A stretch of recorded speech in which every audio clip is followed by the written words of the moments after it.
نبی پاک صلی اللہ علیہ وآلہ وسلم کا فرمان ہے کہ عورت پر اس کے شوہر کا عظیم حق ہے۔ اتنا عظیم حق کہا کہ شوہر کا جسم زخمی ہو جس سے پیپ اور خون بہتا ہو اور عورت اس کے زخمی جسم کو زبان سے چاٹے تب بھی اس کا حق ادا نہ ہوگا۔ کسی مسلمان شوہر کا پہلا حق اور اس کی بیوی کا اس کے شوہر کے لیے پہلا فرض یہ ہے کہ ہر معاملے میں اپنے شوہر کی اطاعت و فرما برداری کرے۔ لیکن اگر شوہر اپنی بیوی کو خلاف شریعت کوئی کام کرنے کا حکم دے تو اس کی اطاعت ضروری نہیں ہے، بلکہ اس معاملے میں وہ اپنے اللہ اور اللہ کے رسول صلی اللہ علیہ وآلہ وسلم کی اطاعت و فرما برداری کرے۔ حضرت عائشہ رضی اللہ تعالی عنہا سے روایت ہے کہ نبی پاک صلی اللہ علیہ وآلہ وسلم نے فرمایا، عورت پر سب سے زیادہ حق اس کے شوہر کا ہے اور مرد پر اس کی ماں کا ہے۔ ایک اور جگہ نبی پاک صلی اللہ علیہ وآلہ وسلم نے ارشاد فرمایا کہ غیر اللہ کو اگر سجدہ کرنا جائز ہوتا تو میں عورت کو حکم دیتا کہ وہ اپنے شوہر کو سجدہ کرے۔ شوہر کی اطاعت کے حوالے سے نبی پاک صلی اللہ علیہ وآلہ وسلم کا فرمان ہے کہ جو عورت 5 وقت کی نماز پڑھے، رمضان کے روزے رکھے، اپنی عزت کی حفاظت اور شوہر کی اطاعت کرے تو وہ جس دروازے سے چاہے جنت میں داخل ہو جائے۔ ایک اور جگہ ارشاد فرمایا، جو عورت اللہ کی اطاعت کرے، شوہر کے حقوق ادا کرے، اسے نیک بنانے کی کوشش کرے، اپنی عصمت کی حفاظت کرے اور شوہر کے مال میں خیانت نہ کرے تو اس کے اور شہیدوں کے درمیان جنت میں 1 درجے کا فاصلہ ہوگا۔ اگر اس کا شوہر نیک اور ایمان والا ہوگا تو وہ جنت میں بھی اس کی بیوی بنے گی، ورنہ شہداء میں سے کوئی اس کا شوہر بنے گا۔ رسول اللہ صلی اللہ علیہ وآلہ وسلم نے فرمایا کہ شوہر کا بیوی پر یہ حق ہے کہ وہ شوہر کی اجازت کے بغیر اس کے گھر سے باہر نہ جائے۔ بیوی کا فرض ہے کہ وہ شوہر کے سامنے زبان درازی نہ کرے اور نہ شوہر کے رشتہ داروں سے لڑائی جھگڑا کرے۔ شوہر کا حق ہے کہ بیوی اس کے لیے بناؤ سنگھار کرے اور عورت کو اس پر اجر ملتا ہے۔ بیوی کو چاہیے کہ جب شوہر پر کوئی مصیبت یا پریشانی آ جائے تو اپنے شوہر کو تسلی دے، جیسے اچھے وقت میں اس کے ساتھ تھی اسی طرح شوہر کے برے وقت میں بھی اس کا ساتھ دے۔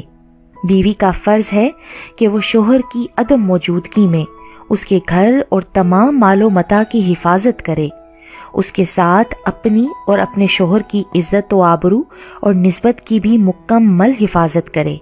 اللہ تعالیٰ کا ارشاد ہے کہ نیک عورتیں شوہر کی عدم موجودگی میں اس کے گھر، اس کے مال و متاع، اس کی عزت و آبرو اور نسبت کی بھی مکمل حفاظت کریں۔ شوہر کے گھر کی حفاظت اور اس کے مال و متاع کی اس طرح حفاظت کہ اس کے مال کو بیجا خرچ نہ کرے، فضول خرچی نہ کرے، اس کا مال کسی اور کو نہ دے۔ اسلام نے یہ عورت کی ذمہ داری قرار دی ہے۔ شوہر کو جس کا گھر میں آنا ناپسند ہو اس کی اجازت کے بغیر نہ آنے دے۔ بیوی کو چاہیے کہ وہ شوہر کو حرام کمائی سے بچانے کی ترغیب کرے۔ بیوی کو چاہیے کہ وہ شوہر کو بدصورتی یا غربت کی وجہ سے حقیر نہ سمجھے۔ عورت پر یہ بھی فرض ہے کہ وہ شوہر کی جملہ ضروریات کا مناسب خیال رکھے، حتیٰ کہ شوہر کی اجازت کے بغیر نفلی روزے نہ رکھے کہ اس کے شوہر کو ایک حد تک تکلیف اور پریشانی ہو سکتی ہے۔ حضرت ابو ہریرہ رضی اللہ تعالیٰ عنہ سے روایت ہے کہ نبی پاک صلی اللہ علیہ وآلہ وسلم نے فرمایا کہ کسی عورت کے لیے حلال نہیں کہ وہ اپنے شوہر کی موجودگی میں نفلی روزہ رکھے مگر شوہر کی اجازت سے۔ البتہ شوہر کو چاہیے کہ وہ بلا وجہ بیوی کو نفلی روزہ سے منع نہ کرے۔ اللہ اور اس کے رسول پاک صلی اللہ علیہ وآلہ وسلم نے شوہر کی اطاعت کو تمام نفلی عبادتوں پر فوقیت عطا فرمائی ہے، لہٰذا جو ثواب اس عورت کو روزہ رکھ کر ملتا اب شوہر کی اطاعت کرنے سے بھی اس کو اس سے زیادہ ثواب ملے گا۔ اسی لیے عورت یہ نہ سمجھے کہ وہ روزے سے محروم ہو گئی۔ اللہ تعالیٰ فرماتے ہیں کہ میں اس وقت تک راضی نہیں ہوتا جب تک تمہارا شوہر تم سے راضی نہیں ہوتا۔ بیوی کا فرض ہے کہ وہ شوہر کے سامنے زبان درازی نہ کرے۔ نکاح کا بنیادی مقصد ہی یہی ہے کہ شوہر کو عفت اور پاک دامنی حاصل ہو اور اس کو ضرورت نہ پڑے کسی اور کی طرف دیکھنے کی۔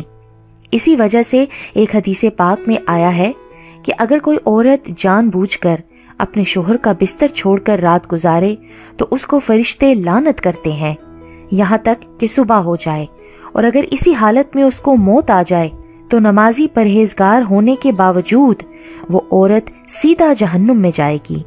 بیوی کا فرض ہے کہ وہ اپنے شوہر کے عیب کسی کے آگے بیان نہ کرے۔ اللہ تعالیٰ نے مرد کو سربراہ بنایا ہے، اسی لیے گھر کے معاملات میں فیصلہ شوہر کا ماننا ہوگا۔ البتہ بیوی اپنی رائے اور مشورہ دے سکتی ہے۔ اللہ تعالیٰ نے مرد کو یہ بھی ہدایت دے رکھی ہے کہ وہ حتی الامکان بیوی کی خوشنودی کا خیال رکھے، لیکن فیصلہ مرد کا ہی ہوگا۔ بیوی کا فرض ہے کہ اگر شوہر میں شریعت کے خلاف کوئی چیز دیکھے تو اسے ادب سے منع کرے۔